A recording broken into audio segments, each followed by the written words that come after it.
I came home at 2 in the morning after 900 miles and found my 15-year-old daughter kneeling at the utility sink, washing clothes by hand in the dark.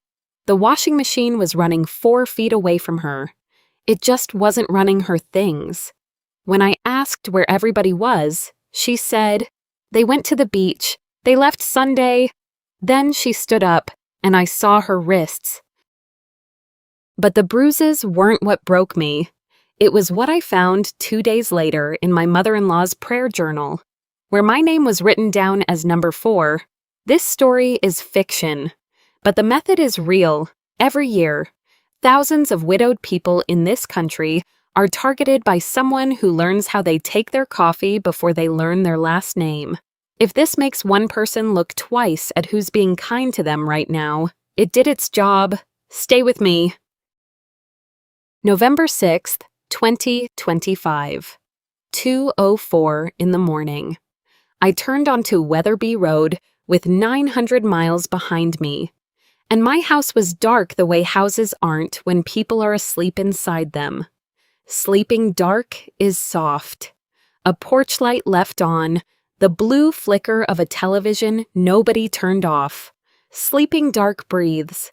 This was the dark of a place closed up and locked and left.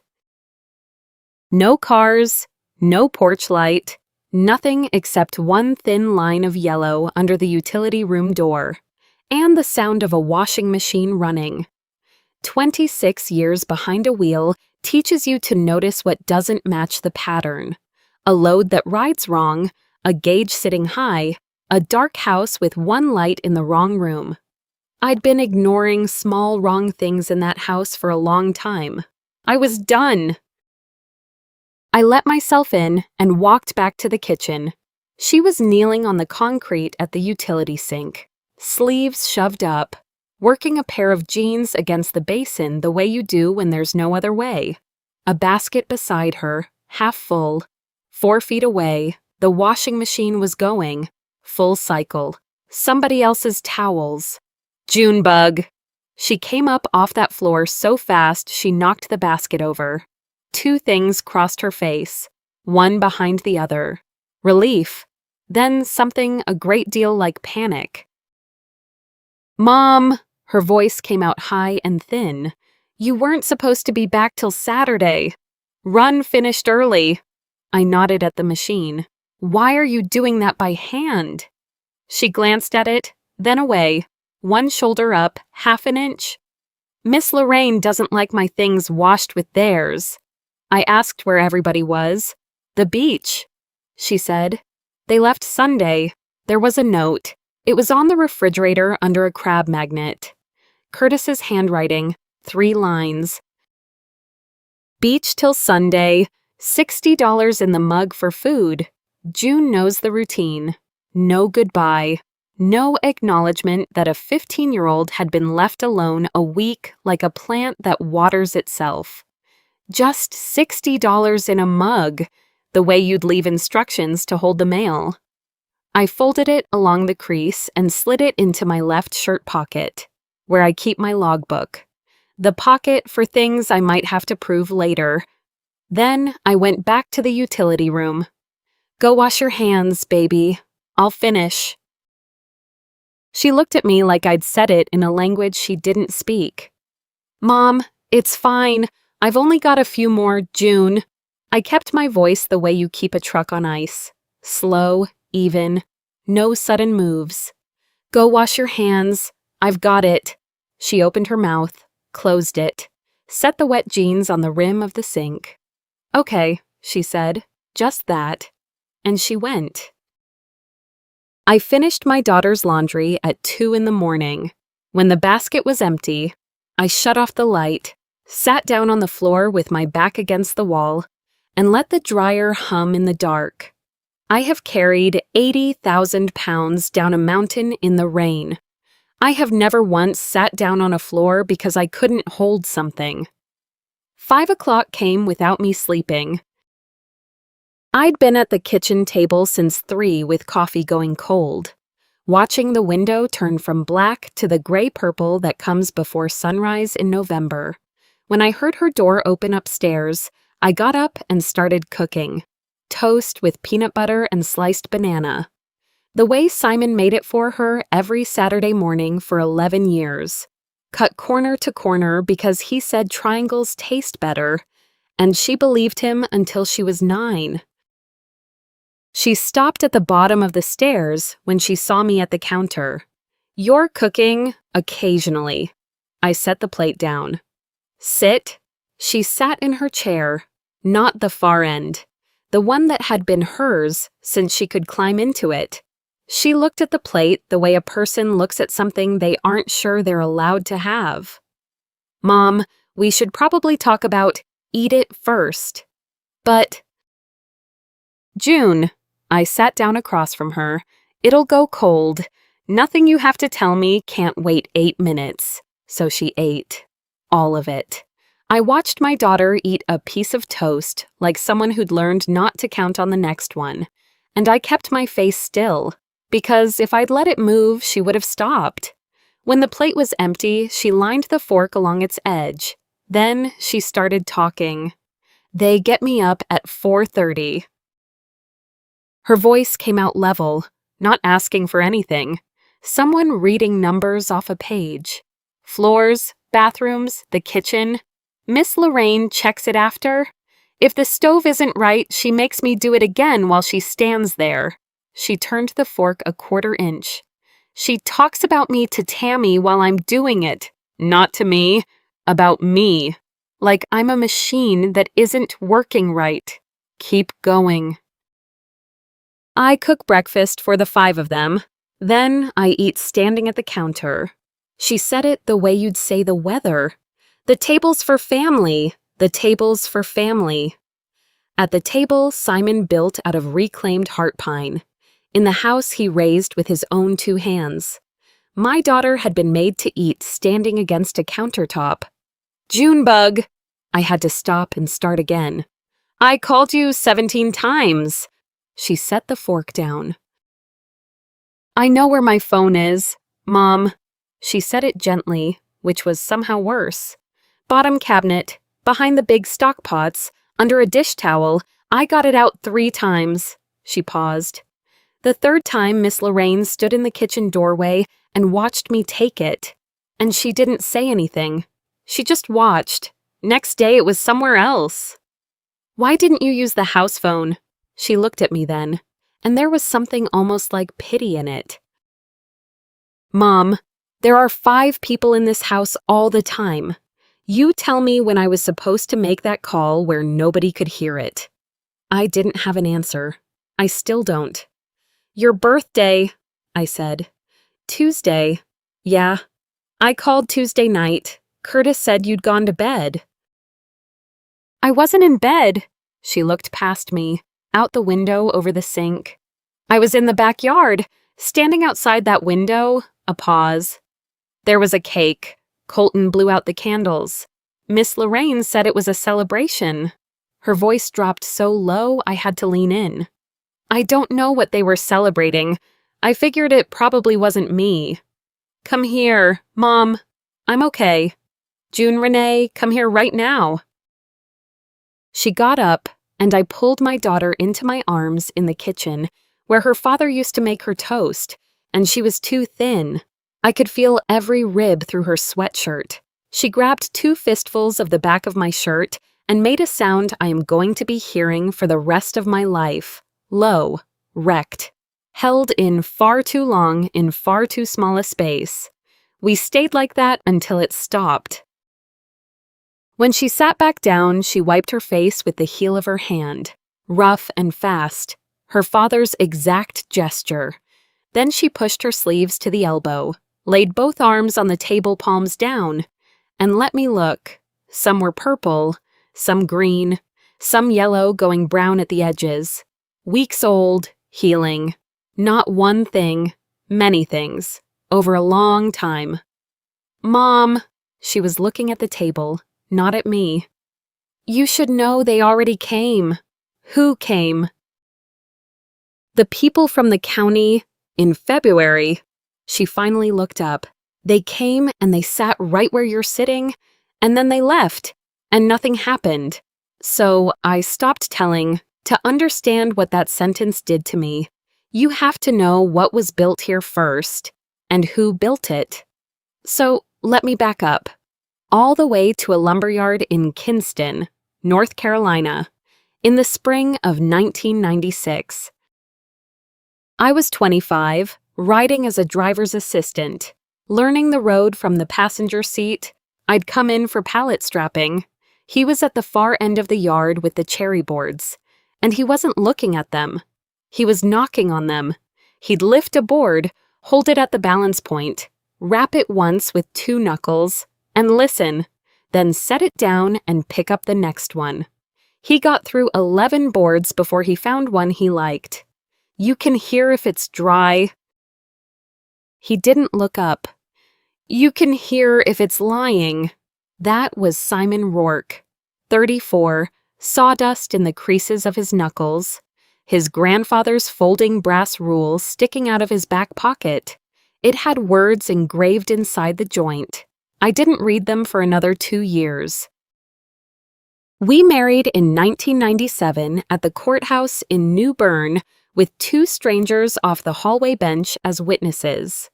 We made one agreement that day, and we never broke it. We don't bring a child into a life that doesn't have a foundation under it yet. Neither of us knew how long the foundation was going to take. He started the house in 1998 on 4 acres off Weatherby Road. Weekends only, every weekend. He poured pier footings himself in July, framed it over 3 winters, ran his own trim. I hauled his lumber home because I could get it wholesale out of Rocky Mount, and I liked knowing the walls came off my own trailer.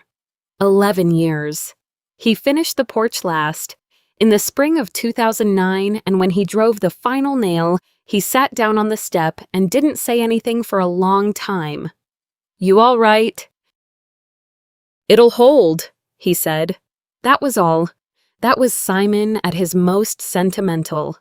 And that porch is where the wave started. I don't know which trip was the first, but at some point, whenever I pulled out for a run, he'd stand on the boards, he'd laid himself with his coffee, and when I checked the mirror, he'd raise his hand. One slow lift. Not a wave. Exactly. More like a man signing off on something. The first time I caught it, I sat in the drive 4 extra seconds before I rolled out. When I got back that Thursday, I told him about it. "I know," he said. "You didn't pull out till I did it." I hadn't realized I was waiting. After that, I always waited. June. Renee Rourke was born in November of 2010, 12 years, 2 miscarriages, and a fertility clinic in Greenville that took most of what we had. I was 39. He was 48, and he cried so hard the nurse asked if he needed to sit down. He taught that girl to say measure twice before she could count to 10. She'd stand on an overturned bucket at his bench, and he'd hand her the brass rule and say, "What have we actually got?" And she'd read off whatever number she saw, and he'd say, "Good, now we know." That was our life for 12 years. And it was very nearly perfect, and I won't apologize for saying so. December of 2020. He was 58, and his back had been bothering him since October. He kept calling it a strain. It was stage 3 pancreatic cancer, wrapped around a blood vessel where nobody could cut it out. I found him in the shop at 5 o'clock one morning that spring. He had a Folgers can on the bench and a stack of cedar shims beside it. And he was writing on them with a carpenter's pencil, one at a time. What is that? Enough to be going on with. Enough for how long? Simon. He didn't look up from the shim. Till she doesn't need them. He died in March of 2022. June was 11. She sat on the right side of the bed and held his hand and did not let go, and did not make one single sound. And I have never in my life been prouder of another human being. 6 weeks later, the bills required me to drive again. I started the truck, backed halfway down the drive, and checked my mirror out of 22 years of habit. The porch wasn't empty. She was standing on it in her school clothes with her backpack already on, and she raised her hand, one slow lift. Her father's exact gesture, in a body 4.5 feet tall. I made it to the end of Weatherby Road before I started crying, and I did not stop until I hit the highway. He built a house that could hold anything. What neither of us measured was how much a house can hold and still be empty. I met Curtis Ballard in June of 2023 at a volunteer fire department fundraiser, at a folding table with a coffee urn on it. He handed me a cup before I reached for one. Black, no sugar. "Lucky guess," he said. Then he asked what the worst weather I'd ever driven through was. Then what I did with my hands when I got scared. Since I couldn't let go of the wheel. Then whether I'd ever hauled something I didn't want to be carrying. 3 questions. And each one was better than the one before it. I drove home thinking, that's a man who pays attention. I was right about that. I was wrong about why. Here's the thing, nobody tells you about being a widow at 52. Loneliness doesn't announce itself. It just quietly lowers the bar for what counts as being seen. I told June about him that fall. She was 13, at the kitchen table with her homework, and she didn't look up. "He seems good," I said. "Does he?" "I think so." She turned a page. "I just hope he's good to you." You, not us. I heard it. I registered it the way you register a gauge reading high. And then I filed it under teenagers being territorial about a surviving parent, because I'd read that somewhere. I kept reading the wrong things. We married in April of 2024 at the Craven County Courthouse. 22 minutes. June stood next to me in a dress she'd picked out herself and shook Curtis's hand at the reception like she was completing a transaction she hadn't agreed to. In June, his mother's lease came up. Lorraine and Wendell moved in for a few months because his hip was bad and their building had stairs. In July, Tammy came just until her roommate's situation sorted itself out. Colton had been with us since the wedding. A household of 2 became a household of 6 in 9 weeks. That first week, Lorraine cooked every night. Pot roast Monday, chicken and pastry Wednesday, a peach cobbler Sunday that Wendell said was his mother's recipe. She'd set my plate down with both hands, the way you'd present something ceremonial. "You work too hard," she told me. "A woman your age out on that road all week. You need people looking after you. I'm fine." "Of course you are." She smiled, warm, patient, calibrated to the exact temperature it needed to be. "But fine isn't the same as taken care of, is it, Delia?" I ate every bite and told her it was the best pot roast I'd had in years. I came home from a run that October, and Simon's shop was a craft room. His tools were boxed and shoved under the crawl space. His bench, built at 26 out of a salvaged bowling lane, had been draped in vinyl and turned into Tammy's folding table. There was a glue gun on it. There was a spool of gift ribbon sitting in the dog ear where he used to rest the brass rule. "I didn't throw anything out," Curtis said, gentle and completely reasonable. "I just tidied it up. Nobody was using it." "Hun," I nodded. I thought he was right. What I didn't know then, what June told me piece by piece over the weeks that came after, was that Colton had a post at the upstairs window whenever I was due home. The second my rig came around the bend, he'd go to the top of the stairs and say one word, "Truck." 4 minutes. That's all they needed.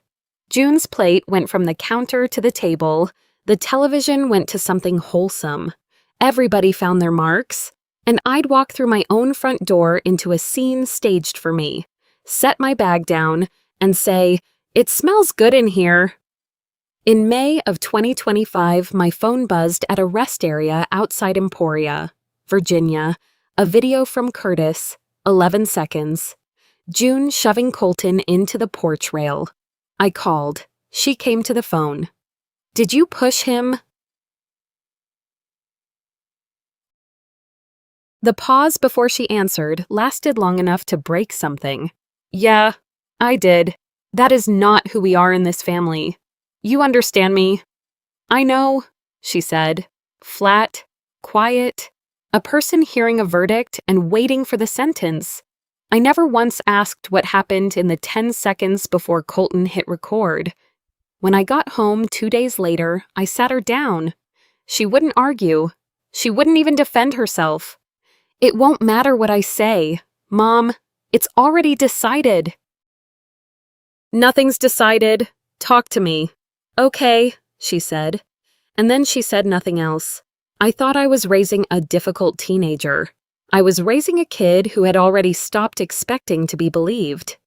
We were in the pediatric emergency department at Carolina East by 7:40 that same morning.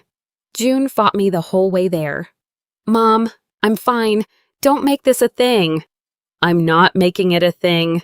I pulled into the lot and shut the engine off. I'm building a manifest. She looked at me. 26 years I've hauled freight. You know what I don't do? I don't take somebody's word for what's in the trailer. I open the doors. I count it myself. I put my own hands on it. I got out and came around to her side. Somebody's been telling me what's in this house for a year and a half. I'm opening the doors. The attending was a woman named Doctor, and so forth, and she did not perform sympathy, which I was grateful for. She just looked and measured and wrote. 14 distinct bruises, 4 different stages of healing. She explained what that meant while June sat on the paper with her sleeves up. A single incident makes 1 bruise, or several bruises, all the same age. 4 stages means 4 separate times, spread across weeks, 17 pounds down from June's own growth chart 14 months earlier, not off a chart of averages, off my daughter's own line, the one she'd been walking since she was 2. Then Dr. Ensofor turned June's hands over and held them, and she went quiet for a second. How long has she been doing manual work? I didn't have a number, June said. Since about February. Calluses at the base of every finger. The pattern you get from wringing and scrubbing and carrying over and over for months. The hospital filed a mandated report before we left the building. I signed nothing to make that happen. It's automatic. This time, the person putting it in front of the county wasn't a neighbor with a camera. It was a physician with a chart. At 11 o'clock, I sat down across a desk from June's school counselor. Ms. Ibarra had a folder in front of her before I asked for one. It was thin. She opened it and turned it around so I could see. Mrs. Rourke, we filed a report with the county in February. I heard the sentence. It took a few seconds to travel. What happened? They made a home visit on the 19th. Your mother-in-law received them. Ms. Ibarra's voice stayed very even. She produced a medical file for June, a diagnosis of an eating disorder and oppositional defiant disorder, signed by a physician in Greenville. The case was closed as unfounded 11 days later. She slid a photocopy across the desk. I read it twice.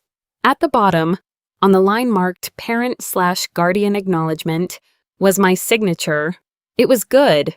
It was very good. Whoever did it had studied the way I close my D. I had never seen that document before in my life. Ms. Ibarra, my voice came out steadier than I felt. Did you call me? We called the parent contact number in our system 3 times. She turned the page. February 19th, 24th, and March 3rd. Someone answered each time and confirmed she'd passed the message along. That's not my number. No, Ma'am, she pointed to a line in the record. It was changed in September of 2024. We have a form for that on file. September of 2024. 2 months after they finished moving in. I sat in that little office and understood, all at once, that they had not simply been hurting my daughter while I was away. They had been standing between us with both arms out, catching every hand either of us reached with and holding it. The school called me and got Lorraine. The county came and got Lorraine. June told the truth and got a diagnosis. And I came home every week and got dinner on the table and a clean kitchen, and she's doing better, hun. They didn't hide my daughter from me. They hid me from my daughter. There's a difference, and I have had a year to think about it. November 7th. I put June on the bus at 7:10 and watched it to the end of Weatherby Road. Then I went back inside and took the logbook out of my left shirt pocket. It's a 3x5 spiral, and I've carried one for 26 years. Departure times, scale numbers, seal numbers, anything that might have to be proved later. I opened it to a clean page and wrote the date. A driver doesn't trust the manifest just because somebody handed it to her. You open the trailer, you count the pallets, you put your own hands on it. I had been signing my name to this household for 17 months. Time to open the trailer. I started in the kitchen, in the junk drawer, because that's where things go when nobody wants to make a decision about them. 3 debit cards, rubber banded together, none of them in my name, none of them in Curtis's. A receipt from a gold and silver buyer on Memorial Drive in Greenville, dated 4 months earlier. $280. I don't own jewelry. I never have. My wedding band is on my hand, and it has been since 1997. I wrote the address in the logbook and went upstairs.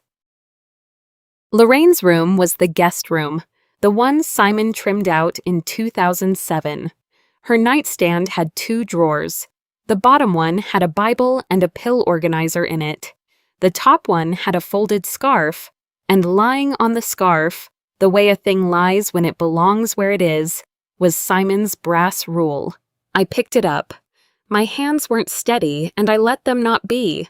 I unfolded it at the joint, and the engraving was still there, worn shallow by 3 generations of thumbs. Measure what's actually there. I had turned this house upside down for that rule, twice. Then I stopped looking, because every time I opened the drawer where it should have been, June's face did something that took 2 days to recover from, and I decided it was better to let it be lost. It hadn't been lost. It had been taken out of my dead husband's toolbox by somebody with a key to my front door, who then sat at his table and ate off his plates. I set it down exactly where it had been. Then I got my phone and photographed it before I touched anything else. The way you photograph a wreck before you move the vehicles. The closet had 2 suitcases behind the hanging clothes. I pulled the first one out, and it was heavier than a weekend bag has any business being. I opened it on the bed. Winter coats, boots, wool socks, prescription bottles, toiletries. A spare pair of glasses, enough underwear for 4 to 6 months. Nobody packs boots in November for a beach. You pack like that when you don't intend to come back. The second one had a manila envelope at the bottom, thick as a paperback and banded twice. And when I pressed it, I felt the edges of bills. Under the envelope was a notebook, padded fake leather, the kind they sell at the Christian bookstore out on the highway, the kind ladies buy each other at Christmas. Gold letters stamped on the cover, prayer requests. I sat down on the edge of my own bed and opened it. There were no prayers in it. There were 7 names, laid out in columns: age, occupation, estimated assets, marital status, family situation. The handwriting was small and even and entirely confident. The hand of a woman who has never once worried that anybody would read this. Mine was fourth. Delia Rourke, 54, owner-operator, 26 years, house free and clear built, not bought. Policy through the association, verify amount. Widowed, March 22nd. One girl, 15. Manageable, no family nearby. Next to it, a small neat checkmark and one word, active. At the end of each line there were initials, TB, CB, WB. Somebody's hand assigned to somebody's task, entry by entry, in ink. That was when I understood what I was holding and why it hadn't been burned years ago. It wasn't her memory. She didn't need help remembering. It was the leash. Every one of them had signed something in that book. Nobody could walk out and go to the police without walking into a courtroom themselves. She'd made sure of it. One initial at a time. Above my name were 2 entries, both marked closed. Adele Fontaine, Kingsport, Tennessee, 79. Widow, no local children. Church, Patsy Boone, Macon, Georgia, 83. Widow, house plus land. Daughter, out of state. Below my name were 2 more, no check marks. The 5th had an address, an age, and a note about a church van route. The 6th had none of that. No town, no age, nothing but a name and a question mark, sitting alone on the line like something she hadn't decided about yet. I was not the destination. I was a stop along the road. I was at the bank on Broad Street at 10:30, asking for 2 years of statements on every account with my Social Security number on it. The teller printed 9 pages without asking why. 11 years of business earns you certain courtesies. I spread them across the passenger seat, where the logbook has written for 26 years, and got out the blue pen I used to mark routes. The first 10 months were clean. Fuel, groceries, propane, a transmission repair. Then, 4 weeks after the last of them moved in, a transfer appeared, $800 to an account number I didn't recognize. Then $950, then $1,100, then $800 again. I circled all of them, 38 transfers, 15 months, never more than 3 in a month, and not one of them, not once, over $1,150. I added the column twice, $41,600. I did the arithmetic I'd been avoiding since I opened the notebook. After fuel, maintenance, insurance, tires, and the payment on the truck, I clear about 62 cents a mile. $41,600 is 67,000 miles, 2.5 times around the earth. That's what they took, not the money, the miles. I drove around the world 2.5 times so a woman could sit in my dead husband's house and tell my daughter the table was for family. And $1,150 is too precise to be Curtis. Curtis was charm. Curtis was 3 good questions at a coffee urn. Curtis had never known where a red line sat. Whoever built that schedule knew exactly where the reporting thresholds sit and stayed under them on purpose. Month after month, for over a year. That was Lorraine. I knocked on Hollis Pike's door at 2 o'clock. He opened it before my second knock. The coffee was made. 2 mugs were already on the table. "How long have you been waiting for me to come over?" "Since February," he said. Hollis is 78. He spent 31 years as a United States postal inspector working mail fraud. I had known him as the man who fixed my mailbox post after a storm. "I called the hotline in March," he said. 3 weeks later, I got a letter. Case closed. Then Tammy started telling people up and down this road that your girl had a stealing problem. He turned his mug a quarter turn. That's when I understood she knew who'd called. So I stopped calling. I started photographing. You can argue with a statement. You can't argue with a dated picture. He put a manila envelope on the table. 61 photographs. Everyone dated on the back in blue ballpoint. In his careful hand, June carrying trash bags out in full dark. 4:41 a.m., June eating on the back steps with a bowl in her lap. The kitchen window gold behind her. 5 people at the table inside. June in short sleeves on a January morning. Then I turned one over, and my hands stopped. November 4th, my daughter with her forehead against the kitchen window, looking in at her own birthday. A sheet cake. Lorraine clapping. Colton grinning with a fork. 4 minutes and 20 seconds, Hollis said quietly. I timed it. Then she went and sat on the steps. There was one more thing in the envelope. I watch mail, he said. 31 years. You can't stop. In September of last year, a change of address went in on your route. Not for the household, just for one sender. He tapped it. Your association, the insurance. Forwarded to a rented box in Havelock, I called the association from his kitchen. My $400,000 life policy had a new primary beneficiary as of October 2024. Curtis Ballard. The signature on the change form was mine. It was very good. The same hand that signed a county form I'd never seen. There had been one more photocopy at the bottom of that second suitcase, folded in quarters, that I hadn't understood until then. A quitclaim deed adding Curtis to the title of the house Simon built with his own hands. He'd put that page in front of me once, buried in a stack. Des called about a load. I set the pen down and stepped into the hall, and when I came back, the papers had been tidied away. I sat in the cab in his driveway afterward and did one last piece of arithmetic. 11 to 14 hours a night on I-40. Wet asphalt. 80,000 pounds. A 54-year-old woman who is tired.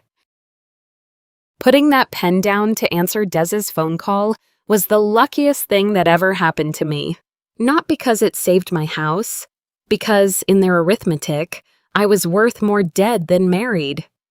Marisol Ayres drove down from Raleigh Saturday morning and sat at my kitchen table with a box of nitrile gloves in her bag. She went through it the way a surgeon goes through a pre-op checklist. Bank statements, every line, the notebook, twice, 61 photographs, front and back, the insurance form, the deed. Then she took the gloves off. Mrs. Rourke, I need you to hear one thing before we start. She squared the stack. If you confront them or move anything without a documented chain of custody, this stops being a story about what they did and becomes a story about what you did, what you touched, when, whether you had the right. I've driven this road 26 years, I said. I know the difference between flooring it and burning the engine. Good. Then here's the run. 72 hours. 3 things at once. Monday morning, she filed for an emergency 50B protective order. In North Carolina, that order can carry a provision removing a person from the residence, served and enforced by the sheriff's office. Not me standing in a doorway with my arms crossed. Deputies, with paper, Monday afternoon, an emergency freeze on every joint account, plus a formal insurance fraud report on a forged beneficiary change. Tuesday, a certified copy of the notebook went to a postal inspector in Charlotte who had trained under Hollis in 1994. Because of the change of address and the interstate transfers, the case belonged to one federal court, not 3 states arguing over pieces of it. Wire fraud, Marisol said, conspiracy, aggravated identity theft, and a vulnerable victim enhancement, because 2 of those names are over 75. Tuesday night at 8 o'clock, my phone rang. a Tennessee number. "Is this Delia? They tell me you're the one who found the book." Her voice was thin, and it did not shake. "Yes, ma'am." "I want to tell you something." A long breath. "She lived with me 11 months. She left a grocery list on my kitchen counter every Tuesday morning. She knew which cookies I liked. I sat down on the back steps. My daughter told me I was being taken. I argued with her. I argued with my own daughter to defend that woman. Do you understand what I'm saying to you?" "Yes, ma'am. I do. For 2 years, I haven't known whether I could still trust my own head." I looked out at the dark yard where my husband used to stack lumber. "Mrs. Fontaine, there is nothing wrong with your head. You were right." She didn't answer. "Say it again for me." "You were right, Miss Adele. You've been right for 2 years." She cried then, not long. Then I heard her blow her nose, briskly, the way women of her generation do, like a task. "All right," she said. "Now tell me where I need to sign." Wednesday at noon, my phone buzzed. "Miss you. Weather's perfect." Marisol was across the table with her legal pad. I turned the phone face down and slid it away from me and asked her to walk me through the affidavit one more time. That evening, I sat with June and told her I needed her to write down what the last year had actually looked like, not everything. The pattern, the 4:30 wake-ups, the counter, the laundry, the phone, the birthday. She wrote 4 pages in 40 minutes. Her handwriting was careful and even and specific, and there was not one sentence anywhere in it asking anybody to feel sorry for her. She wrote times, she wrote what was said and who said it. Twice she wrote, "I'm not sure of the date, so I won't guess," her father's daughter, all the way down. Reading my daughter's handwriting describe her own year is the hardest thing I have ever done. And I have identified a body on the side of I-95, Sunday, 2:47 in the afternoon. June was 2 doors down at the Pike's kitchen table with a jigsaw puzzle and Ruth Ann. Marisol sat at my table with 2 paper-clipped stacks in front of her. 2 Craven County deputies were parked at the curb past Hollis's mailbox. Engines off, waiting on a phone call. I stood at the front window. 26 years of hauling teaches you how to wait. Not passive waiting, the other kind. You hold everything steady while the situation resolves itself around you, and you do not grab at it. Because drivers who fight the load burn out before it arrives.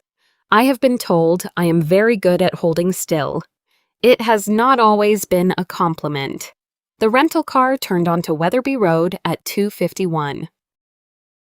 Curtis was out before Wendell had the engine off. Sunburned shoulders, a resort tote, the loose walk of a man coming back from something he believed he'd earned. "Hey, baby," arms already open. "You're home early." Charleston ended sooner than I thought. I held the door. "Come inside." Something crossed his face. Fast, involuntary. A calculation he didn't mean for me to see.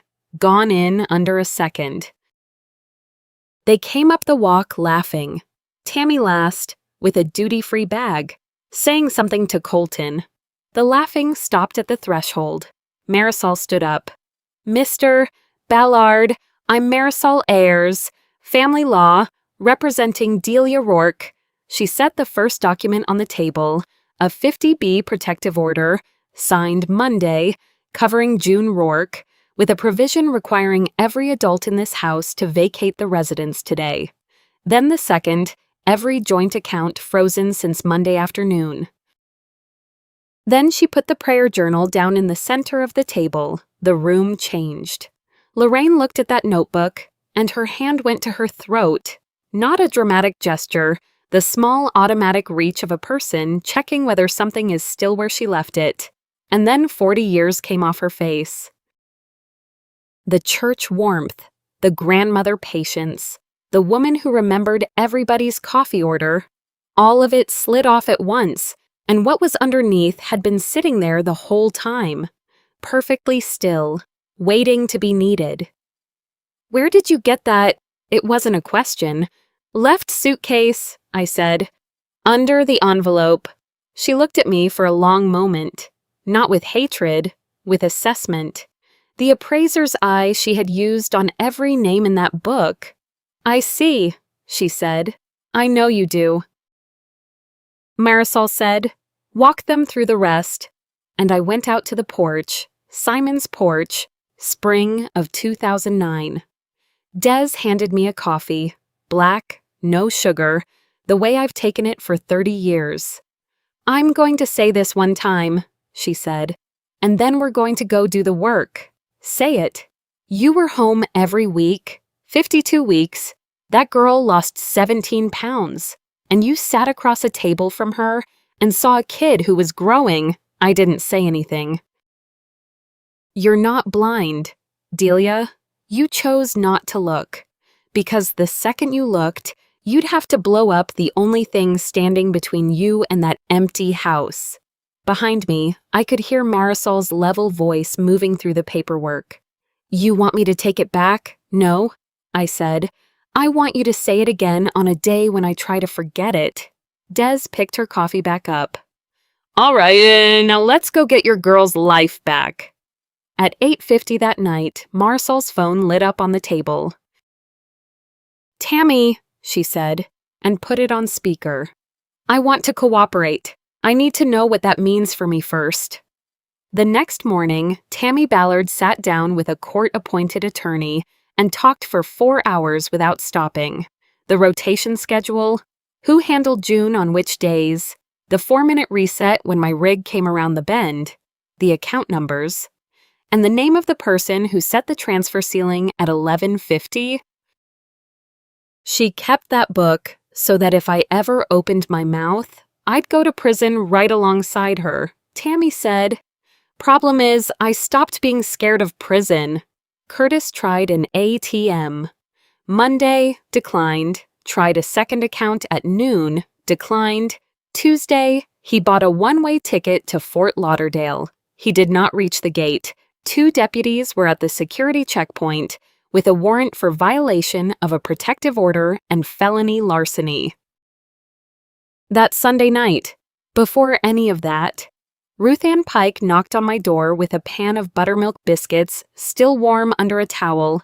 June said, "Ma'am, you don't have to." "I'm okay now. I know," Ruth Ann said, and set them on the counter. "This isn't because you're not okay. This is because I bake on Sundays, 41 years. From now on, there's a pan for you every Sunday, and you don't have to say anything about it, and you don't have to thank me." June ate too right there at the table, in front of her. Ruth Ann turned to the sink and washed a bowl that was already clean, so that nobody had to look at her face. Courts move slow, but they move. Lorraine Ballard went to federal court that summer. Wire fraud, conspiracy, identity theft, plus a vulnerable victim enhancement, because 2 names in that notebook were over 75, 13 years. Adele Fontaine sat in the front row with her granddaughter, gripping her pocketbook with both hands, and never looked away. The judge set his pen down. "You wrote their names under the word prayer. I have been on this bench 19 years, and I have not seen anything colder." Curtis pled 5 years. The deed voided, the divorce granted at fault, the house ruled separate property, built and paid for before he knocked on the door. He got nothing. Wendell, 20 months. Tammy, probation and 300 hours. Colton went to a great-aunt in Ohio. "Do you forgive them?" June asked that fall. "I don't know what forgiving means in a thing like this. Your daddy would. He was better at it than me. Would he forgive them? He'd say forgiving is between me and God, and keeping them away from you is between me and you, and that the two have nothing to do with each other. I haven't forgiven them." "You're 16. You've got time. That's the one thing they never got their hands on. We pulled Simon's bench out from under the crawl space in March. June wiped it down, set his level on top, and we watched the bubble settle dead center. Still true, she said. November 4th, 2026. Her 16th birthday, that table seat 6, Des, Marisol, Hollis, Ruth Ann, June, me. Nobody planned it. It just came out that way. June looked around the table. This is what it's supposed to look like. Ruth Ann reached over and took her hand. Afterward, I took the brass rule out of my shirt pocket, where it had written all year, and set it on the table. She opened it at the joint and read the inside. Then she pressed it to her chest and cried the way you cry when something's been held in far too long. He said to tell you, measure what's actually there. They took a year from me. They took it, I said. They didn't get to keep it. She still wakes at 4. Her body hasn't been informed that it's over. So I get up too. We make coffee and sit at Simon's bench in the garage. Door up, not talking much, waiting for the sky to go gray. I used to think healing meant she'd sleep through the night again. It doesn't. It means she doesn't sit in the dark alone anymore. In September, Marisol called. Number 5 was a retired school teacher in Wilmington. He never lost a dime. And number 6? A name and a question mark, no town, no age. We couldn't identify anyone. I looked out the kitchen window. Or she's sitting in her own kitchen right now, I said, thinking she got lucky. Last week, I backed down the drive for my first run in 6 months and checked the mirror. The way you do before you move. She stood on her father's porch with her hand raised. One slow lift, I shut the engine off and walked back up the drive. Forget something. Yeah, I said. I forgot I don't have anywhere I need to be. She moved over on the step to make room. 109 shims are left in that coffee can.